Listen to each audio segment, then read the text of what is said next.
Hello, hello, hello, good people, and welcome to Happy, Healthy, Whole. This is this is Wednesday Wisdom, where we talk all things private practice and small businesses. We are closing out a series on growing and starting your business and really being able to nurture and maintain your well-being while you're doing it.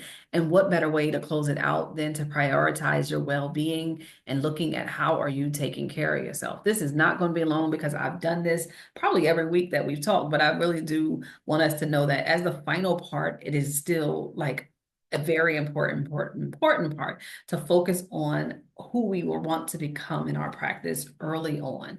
When we think about establishing the face of our practice, the face of our culture in practice, we have to know the importance of doing just that. And so when we think all things self-care, it can be overwhelming. But when it comes to our business and starting it from the beginning, we have to do that from a place that says, I want what's best for my business, but I also need what's best for myself. And so let's think about those prioritizing your well-being. Let's think of it from four perspectives. You're going to create a self-care/resilience plan is what I call it.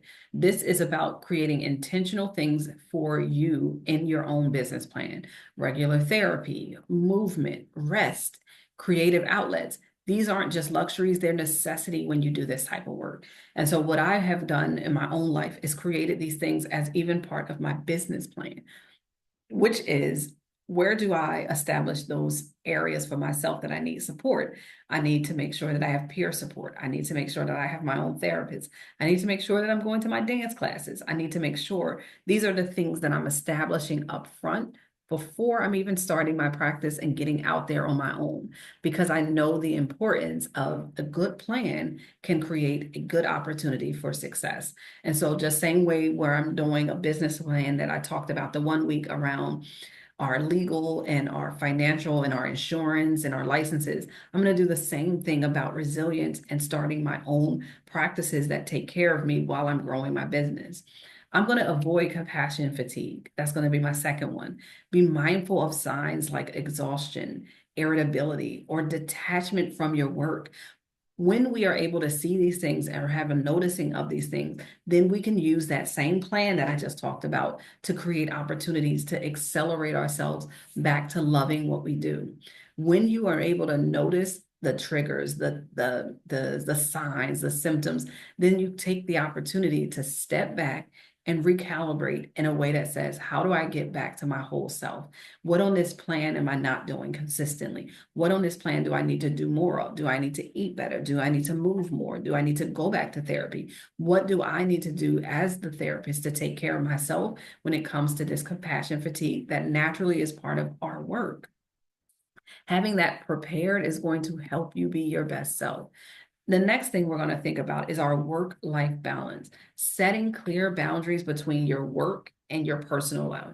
No emails after hours, no sneaking in or squeezing in a client when you know you should be taking a break. Learning how to say no and learning that no is a full sentence as early as possible in your practice is going to help you.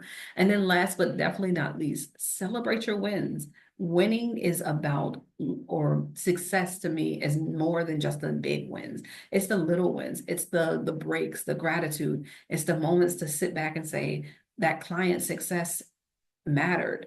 That client first opportunity coming into therapy when their entire family never thought therapy was an option. These are all things that help us to acknowledge those wins that we might have that are small and large, or your first contract that is outside of therapy when you are, or your first passive income product that is successfully selling.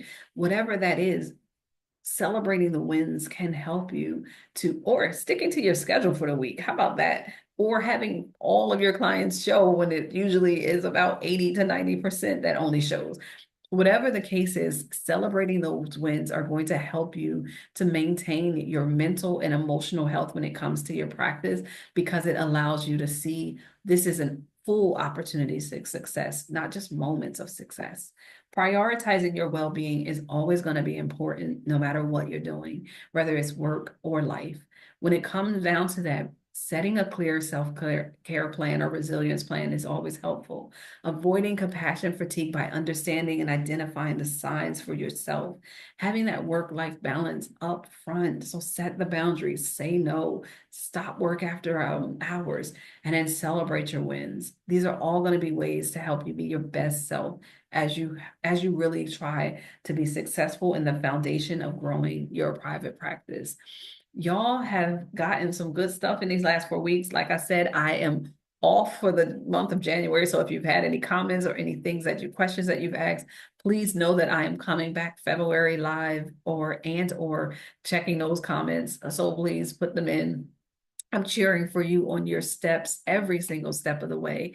And know that the next video you see, hopefully, if it's not live, it will be on a subject that you guys chosen as the audience. I'd love to hear what you want to know about as you're starting your practice.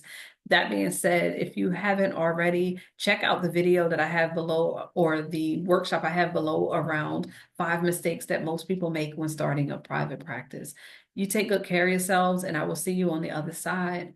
Be well.